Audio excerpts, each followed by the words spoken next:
प्रिय विद्यार्थियों, वंदे मातरम। RAS 2021 का अंतिम परीक्षा परिणाम आ चुका है। आश्रम से ढेर सारे विद्यार्थियों का चयन हुआ है। निसंदेह ये माँ सरस्वती की कृपा है। हम सभी आश्रम परिवार उनका शुक्रिया अदा करते हैं। और इस समय मेरे पास बैठे हुए हैं श्री हरीश चौधरी। जहाँ शहरी परिवेश के बहुत सारे बच्चों का चयन हुआ है, वहीं ग्रामीण परिवेश के भी बहुत सारे बच्चे जो हैं वो आश्रम के माध्यम से चयनित हुए हैं। तो अब हम आपको रूबरू करवाने जा रहे हैं एक ग्रामीण परिवेश के बालक से, हरीश चौधरी से। हरीश चौधरी एक लंबे समय से आश्रम से जुड़े हैं। तो हरीश, सबसे पहले तो आपको बहुत बहुत बधाई। धन्यवाद सर। और हमारे जो दर्शक हैं उनको आप अपने श्रीमुख से ही बता दीजिए कि आपकी कौन सी रैंक रही। मेरी इस RS में 269 रैंक आई। 269 रैंक रही। बहुत शानदार रैंक मैं मानता हूं। अच्छा हरीश जी, क्या ये सफलता बहुत ही तत्काल मिल गई और बगैर किसी प्रयास के मिल गई, या पहले बहुत सारी असफलताएं भी झेलनी पड़ी आपको? सर एक नहीं, बहुत सारी, कम से कम 7-8 बड़ी बड़ी असफलताएं झेली सर मैंने। बिल्कुल बिल्कुल, हरीश जी की हर असफलता और हर सफलता को मैंने बड़े करीब से देखा है। सबसे पहले तो ये बताइए कि आप आश्रम में कब आए थे? सर मैं 5 मार्च 2018 को आश्रम में आया था। अच्छा, तारीख आपको याद है? अच्छे से सर मुझे याद है। हाँ, उसी दिन मैं आश्रम में पहली बार गया था एडमिशन लेने। ठीक है ठीक है ठीक है। और फिर सबसे पहले आपने किस चीज़ की तैयारी शुरू की? सबसे पहले सर मैंने जी यहाँ पे RS का बैच में एडमिशन लिया। फिर हाँ, वो प्री हुआ, फिर कुछ टाइम के बीच में फिर उसी की मैंने और कंटिन्यू में RS ही करता रहा उस टाइम। ठीक है ठीक है ठीक है। लेकिन हरीश जी, आपको ध्यान होगा कि हमने ACF पर भी काफ़ी लंबा काम किया था और आश्रम से 10 विद्यार्थी ACF में चयनित हुए, लेकिन आप अंतिम रूप से चयनित नहीं हो पाया था सर। नहीं हो पाए थे। तो बड़ा एक फीलिंग हुई होगी कि लो, मेरा चयन नहीं हुआ। जी सर, वो मैं सर से मिला था तो मैंने सर को बोला कि सर मेरा चयन हो जाएगा। तो सर हमेशा से पॉजिटिव एक वाइब देते कि ठीक है आपका हो जाएगा। पर वो अंतिम में नहीं हुआ तो मैं डिमोटिवेट भी हुआ। पर हाँ। सर वो कंटिन्यू आपसे संपर्क में रहा तो वो मोटिवेशन बना रहा। अच्छा, फिर RAS का आपने प्रथम इंटरव्यू कब दिया? सर मैंने RS का इंटरव्यू की बार 30 अक्टूबर को इंटरव्यू था।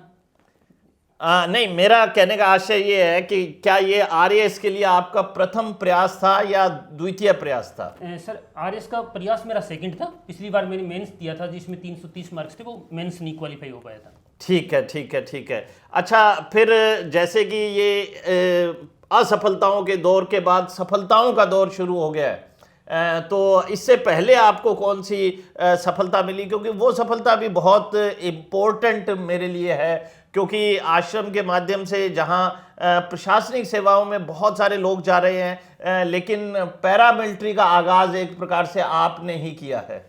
जी सर, यहाँ पे एक असिस्टेंट कमांडेंट का एग्जाम होता है, UPSC जिस एग्जाम को लेती है। तो मैं सर प्रॉपर तैयारी तो RS की ही कर रहा था, पर क्योंकि वो RS की तैयारी ऐसी है कि उससे असिस्टेंट कमांडेंट भी हो जाता है। तो पिछली बार 2020 में मैंने उसका इंटरव्यू दिया, नहीं हो पाया।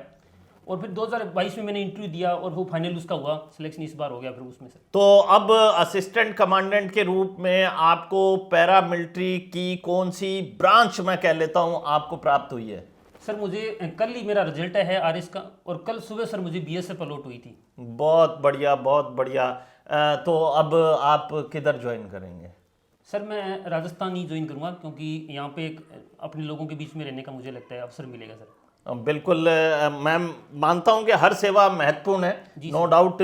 BSF हमारी सीमाओं की सुरक्षा करती है। BSF की वजह से ही हम सब लोग बहुत ही भय से मुक्त होकर हमारे राष्ट्र में इधर उधर विचरण करते हैं। लेकिन प्रशासनिक सेवा, चूंकि आपका मुख्य लक्ष्य वही रहा है, तो स्वाभाविक है कि आपको वही ज्वाइन करनी चाहिए। और एक अनुमान मैं लगा सकता हूं कि कम से कम RTS की प्राप्ति तो आपको होगी ही होगी। तो अब जैसे कि गांव ग्रामीण परिवेश रहता है, तो गांव में बड़ा उत्साह का माहौल रहता है। तो अब आपके गांव में क्या चल रहा है, क्या योजनाएं, कैसे इसको सेलिब्रेट करेंगे? जैसे सर अभी आज RS का रिजल्ट आया रात से, तो ये है कि सबसे पहले गांव में साथ मिल के खाना ही खाते हैं। तो मेरे को सुबह सुबह कॉल आई कि जल्दी से आ जाना, सभी लोग आज सुबह का खाना सारे साथ ही खाएंगे।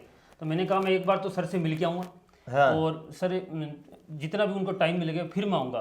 तो बार बार उनके कॉल आ रहे थे जल्दी से आ जाए, यहाँ सारे एक साथ बैठे, क्योंकि गाँव में जल्दी खाना खाते हैं। हाँ हाँ तो वो भी बिल्कुल, मौका ये तो रहता है। तो इसका मतलब ये गोठ, ये आयोजन कल होने वाला है भोजन का? नहीं सर, आज ही होने वाला है। अच्छा, आज ही होने वाला है। तो इसका मतलब आप तत्काल अभी गांव की ओर प्रस्थान करेंगे। अच्छा, हमारे दर्शकों को आपका गांव का नाम और ज़िला भी बता दीजिए, और जो संदेश आप विद्यार्थियों को देना चाहें, खासकर ग्रामीण परिवेश के विद्यार्थियों को देना चाहें, वो भी प्रेषित कर दीजिए। सबसे पहले तो मेरा गांव है वो 99 आरडी राउसर तहसील जिला हनुमानगढ़ में पड़ता है सर। ठीक है। संदेश में सर मैं यही कहूँगा, गांव के व्यक्ति की एक इशू होता है कि सोसाइटी का प्रेशर वो सामान्यतः लेता है। सर से भी मैं कंटिन्यू कहता था कि सर गांव वाले ये कह रहे हैं, ये कह रहे हैं लोग। हाँ, तो ये सर तो कहते थे उनको कहने दे, तुम्हें क्या बात ही मत करो।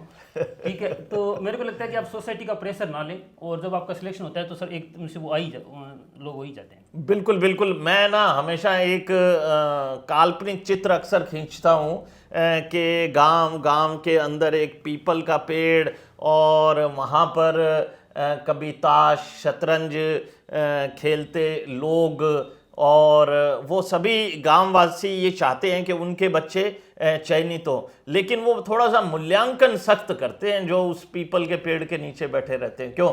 जी सर, वो आरएस में जैसे क्वेश्चन आते हैं कि क्रिटिकल एनालिसिस, तो आलोचनात्मक मूल्यांकन करते हैं सामान्यतः। बिल्कुल बिल्कुल बिल्कुल। तो मैं ये आग्रह करूँगा सभी हमारे ग्रामीण परिवेश के नागरिकों से कि बच्चों का उत्साह वर्धन करें, एनालिसिस भी करें और उन्हें मोटिवेट भी करें, क्योंकि हर बच्चे में कुव्वत होती है और वो अपने परिवार का, अपने गांव का नाम ऊंचा करने में सक्षम होता है। जैसे कि 99 आरडी का नाम जो है वो हरीश चौधरी ने ऊंचा किया है। तो हरीश, बहुत बहुत शुभकामनाएं। धन्यवाद सर। जय हिंद, जय भारत, जय राजस्थान।